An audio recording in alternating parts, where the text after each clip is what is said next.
ভারতে পালিয়ে থাকা শেখ হাসিনার আরেকটা অডিও কল ফাঁস করা হয়েছে। এক মাকে শীত চায় না। গোপালগঞ্জে যে হাত দেয় তার কিন্তু হাত পড়ে। জি আপা, জি আপা, জি জি, গোপাল। গোপালগঞ্জে হাত দিলে এটা ভালো হবে না। জি আপা। ওই ওসি যে ওসিকে কলার ধরছে, ওসিদের নাম কি, ওসির বাড়ি কোথায় সেটা খোঁজ করে বার করো, আমায় পাঠাও। মানে এই যে একটার পর একটা কল ফাঁস হচ্ছে, সেই ফাঁসটা আমরা প্রথম থেকেই বুঝতে পারছি এটা পরিকল্পিতভাবে করা হচ্ছে। এর আগে আরো কয়েকটা হয়েছে। ইনফ্যাক্ট এই প্রবণতা বেড়েছে যখন আমাদের প্রধান উপদেষ্টা ভারতের পিটিআইকে তার একটা ইন্টারভিউতে বলেছিলেন যদি ভারতে থাকতে হয় তাকে, বাংলাদেশ তাকে ফেরত চাওয়ার আগ পর্যন্ত শেখ হাসিনাকে চুপ থাকতে হবে, উইচ ইজ ভেরি রাইট, যে তিনি ভারতে বসে থাকবেন এবং একটার পর একটা মন্তব্য করবেন, এটা খুবই বাজে ব্যাপার। কিন্তু এরপর থেকেই দেখা গেল এই ঘটনাটা ঘটানো হচ্ছে এবং এটা একটা ট্রিক করে করানো হচ্ছে। উনি স্টেটমেন্ট আর দিচ্ছেন না, তিনি ট্রিক করছেন, তিনি কারোর সাথে কথা বলছেন, কথাটা ফাঁস করে দেওয়া হচ্ছে। তাতে দুটো কাজ হচ্ছে, সরকার যেটা চাইছে না তিনি সেটা করছেন, এবং উনি সম্ভবত চাইছেন তার দলের নেতাকর্মীদের কাছে কিছু বার্তা পৌঁছাতে। তিনি এখনো আছেন, তিনি কোনোদিন চট করে দেশে ঢুকে পড়বেন, দেশের বর্ডারের কাছাকাছি কোথাও আছেন, ইত্যাদি ইত্যাদি নানান কথা বলছেন। রিসেন্ট যেটা আছে সেটার ক্ষেত্রে আমরা দুটো ব্যাপার একটু আলাপ তুলতে পারি। সেটা হলো এটা করে উনি আসলে কি অর্জন করলেন, আমাদের কি করা উচিত, এবং ভারত সরকারের কাছে আমাদের বার্তা কি হওয়া দরকার এই ইস্যুতে, সেটা নিয়েও কথা বলা দরকার বলে মনে করি। এই অডিও কলে আবারও বলছি এটা পরিকল্পিতভাবে যিনি অপরপক্ষে শেখ হাসিনার সাথে কথা বলছিলেন তিনি এটা রেকর্ড করেছেন এবং অন্য একটা ডিভাইস দিয়ে তারপর সেটাকে পাবলিশ করা হয়েছে এবং আমাদের দেশের টিভিগুলো যথারীতি এটাকে নিয়ে কথা বলেছে। কেউ কেউ বলছেন যে শেখ হাসিনার এই ধরনের বক্তব্যকে পাত্তা দিয়ে আমরা আবার তাকে আরো বেশি স্প্রেড করতে সাহায্য করি কিনা। এর আগেও আমি যখন তার এই ফোন কলগুলো নিয়ে কথা বলেছি আমাকে অনেকে লিখেছেন যে এটা করার মাধ্যমে আমি বরং তাকে হেল্পই করলাম, কিন্তু আমি ঠিক ব্যাপারটা ওভাবে দেখি না বলেই আবারও কথা বলতে চাইছি। কারণ হলো আমি মনে করি এটা নিয়ে কথা বলা দরকার এবং আমরা আমাদের মধ্যে আমাদের টেকগুলো বলা দরকার, শোরগোল করা দরকার, কারণ এটার সাথে ভারতের উপর চাপতৈরি সম্পর্ক আছে বলে আমি মনে করি। এখানে গোপালগঞ্জ জেলার একজন ছাত্রলীগ নেতা তার সাথে কথা বলেন, তার সাথে যথারীতি আপা আপা করে কথা বলেন এবং নিশ্চিতভাবে প্রথম যে কলটা আমাদের সামনে এসেছিল তার তুলনায় অনেক কম উনি তার আপাকে ডেকেছেন। এখানে শেখ হাসিনার মোটা দাগে যেটা বলবো তার সেই পুরনো অ্যারোগেন্স এবং দেশে দেশে যে বিভৎসতা ঘটিয়ে গেছেন তিনি, দেশের মানুষকে, দেশের মানে শত শত মানুষকে হত্যা, হাজার হাজার মানুষকে আহত করা, ন্যূনতম কোনো রিপেন্টেন্স তার নাই, বরং তিনি তার সেই চিরাচরিত যেসব অ্যাটিটিউড আছে সেটাই দেখাচ্ছেন।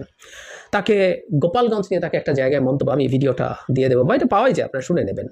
গোপালগঞ্জ নিয়ে একটা প্রসঙ্গে উনি বলেন গোপালগঞ্জে যেই হাত দেবে তার হাত পুড়ে যায়।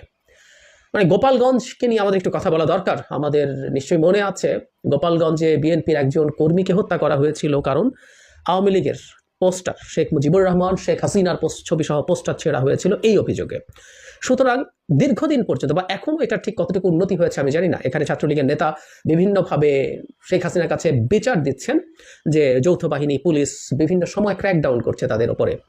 মানে আওয়ামী লীগের জনগণের উপর, আওয়ামী লীগের সদস্যদের উপরে, কর্মীদের উপরে, টপদের কথা বলছিলাম, mid to lower level, even সবচেয়ে কম সক্রিয়, সবচেয়ে নিচু পর্যায়ের, সবচেয়ে নিচু যে কর্মীটা আছে, ছোট যে কর্মীটা আছে, সেও নানা রকম ক্রাইমের সাথে জড়িত। মানে আওয়ামী লীগের ইউনিয়ন পর্যায়ের একজন নেতা বা কর্মীর কথা যদি বলি, তার নানা রকম দুর্নীতি, তার চাঁদাবাজির সাথে জড়িত, ওকে ধরো, তাকে পেটাও, বিরোধী দলের সদস্যদেরকে ধরেও তার বিরুদ্ধে মামলা দাও, তাকে জেল খাটাও, এমন কোনো অন্যায় নেই তার সাথে জড়িত না। সুতরাং আমরা যদি truly criminal justice system genuinely ব্যবহার করি, আওয়ামী লীগের কেউই আসলে বাদ যাবে না এই জাস্টিস সিস্টেম থেকে, নিয়ে নিশ্চয়ই আমাদের কোনো কনফিউশনের কিছু নেই। সুতরাং এটা আছে। এখন গোপালগঞ্জে বহু ক্ষেত্রে এই ধরনের লোকজনের উপরে পুলিশি অভিযান চলছে। পুলিশি অভিযান যদি চলে এটা টু লেট, আমি মনে করি যৌথ বাহিনী অভিযান আরো আগে হওয়া উচিত ছিল, আরো সিরিয়াসলি হওয়া উচিত ছিল, কিন্তু সেটা সেই জায়গায় সেভাবে হচ্ছে না। যাই হোক, এখন যদি হয়ে থাকে সেটা নিয়ে বিচার দিচ্ছেন এবং সেটা জবাবে শেখ হাসিনা খুবই ক্ষুব্ধ হয়েছেন পুলিশের ওপরে এবং সেই কোন ওসির নেতৃত্বে এগুলো হচ্ছে, সেই ওসির নাম চান, তাকে পাঠাতে বলেন, সেই কর্মী তাকে সেটা বলে এবং উনি খুব ক্ষুব্ধ হয়ে বলেন 15 বছর এত কিছু করেছেন, বেতন ভাতা বাড়িয়েছেন, আর্মিকেও বাড়িয়েছেন, এগুলো বলছেন। একটা জিনিস আমরা খেয়াল করি যে এসবের মাধ্যমে, এগুলো এই জন্য বলছি তার এই বক্তব্যগুলোকে একদম উড়িয়ে দেব না, একটা পতিত স্বৈরাচার তার স্বৈরাচারী ব্যবস্থাটাকে গড়ে তোলা, টিকিয়ে রাখার সময় কি করেছেন এবং সেখান থেকে পতিত হওয়ার পর তার প্রতিক্রিয়া কি, এগুলো খুব গুরুত্বপূর্ণ ইতিহাসের অংশ। সুতরাং আমি মনে করি যে এটা করে খারাপ কিছু না, এটা আমরা আমাদের রেকর্ডের থাকা দরকার। তিনি ক্ষুব্ধ হয়েছেন, উনি মনে করেছেন যে উনি এত কিছু করেছেন এবং টোনটা এরকম যে উনি ওনার পারিবারিক সম্পদ দিয়ে পুলিশের সুযোগ সুবিধা দিয়েছেন, সেনাবাহিনীর সুযোগ সুবিধা দিয়েছেন। এই রাষ্ট্রের জনগণের টাকাকে বহু ক্ষেত্রে অপব্যয় করে বিভিন্ন বাহিনী, পুলিশ সহ তাদেরকে তোয়াজ করার জন্য দেয়া হয়েছে। এবং শুধু সেটা না, তাদেরকে ভীষণভাবে করাপ্ট হতে কোনো বাধা দেওয়া হয়নি। তারা তাদের ইচ্ছে মতো মানুষের উপর অত্যাচার নির্যাতন করে তাদের অকল্পনীয় উপার্জন তৈরি করেছে। এই কারণে আমরা দেখেছি শেখ হাসিনার পতনের পর আওয়ামী লীগের উপরে মানুষের যতটা ক্ষোভ বিক্ষোভ ছিল তার চেয়ে বহুগুণ বেশি ছিল পুলিশের উপর, এবং পুলিশকে রীতিমতো পালিয়ে যেতে হয়েছে। এই পরিস্থিতি তৈরি হয়েছিল। কিন্তু আমরা দেখছি যে তিনি কেন এই কাজটা করেছেন এবং এখন হতাশ মনে করছেন। মানে ওই কাজ করার পরও তাকে ক্ষমতায় দীর্ঘদিন পুলিশ রেখেছিল, কোনো সন্দেহ নাই, কিন্তু তাতেও তার মন ভরছে না। সত্যিকার অর্থে 2014-এর পর থেকে শেখ হাসিনাকে ক্ষমতায় রেখেছে প্রশাসন, পুলিশ এবং ভারতীয়রা মিলে। এবং হুমকির ক্ষেত্রে তিনি বলছেন যে এক মাঘে শীত যায় না, এই মেসেজটা তাকে পৌঁছে দিতে হবে। উনি বলছেন যে এত কিছু করলেন, তারা এখন নাকি লাফাচ্ছে সুদখোর ইউনুসের কথা শুনে এবং জামাতের এই ধরনের আলাপ করছে। মানে এখনো সুদখোর ইউনুস, মানে একটা ব্যাংকের প্রতিষ্ঠাতা, যেই দেশে প্রচুর ব্যাংক আছে, সেই দেশে, এই দেশে মানে যে অর্থনৈতিক সিস্টেমে চলে সেটায় সুদ আছে। একজন মানুষ, একজন ব্যাংকার টু দ্য পুয়ার বলা হয় তাকে সুদখোর গালি এখনো, এবং তার বিক্ষুব্ধ থাকা, তার ক্রোধ, ক্ষোভ ডক্টর ইউনুসের প্রতি এখনো কিভাবে রয়ে গেছে সেটা দেখতে পাচ্ছি তার এই ফোন কলে। এবং খুব অস্বাভাবিক হয়তো না, তার পতনের পর ডক্টর ইউনুস যদি এই রাষ্ট্রের দায়িত্বে না আসতেন হয়তো তার দুঃখ কিছুটা হলেও কম হতো, কিন্তু সেই ক্ষোভ তার রয়ে গেছে। এর মধ্যে আরেকটা ইন্টারেস্টিং জিনিস আছে যেটা খুব ইম্পর্টেন্ট, আমি সেই জায়গায় আসবো।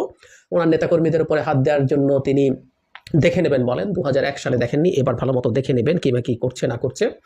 আমি একটা জিনিস বা আমরা একটা জিনিস শেখ হাসিনাকে জানাতে চাই, তার নেতাকর্মীদের উপরে যদি অন্যায় কোনো হামলা, কোনো কিছু ঘটনা ঘটে, সেটা দেখে নেওয়ার কিছু নেই। আমরা এই দেশে যারা আছি, আমরা যারা এই দেশের নাগরিক মনে করি, আমরা ইভেন আওয়ামী লীগের ভয়ঙ্কর ক্রিমিনালদেরকেও এই রাষ্ট্রের নাগরিক মনে করি এবং তার জাস্টিস পাওয়ার অধিকার আছে বলে মনে করি। তার সেই জাস্টিস পাওয়ার অধিকার পাওয়ার জন্য আমরাই ফাইট করবো। শেখ হাসিনাকে দেখে নিতে হবে না, কারণ উনি দেখে নেওয়ার জন্য আসলে আসতে পারছেন।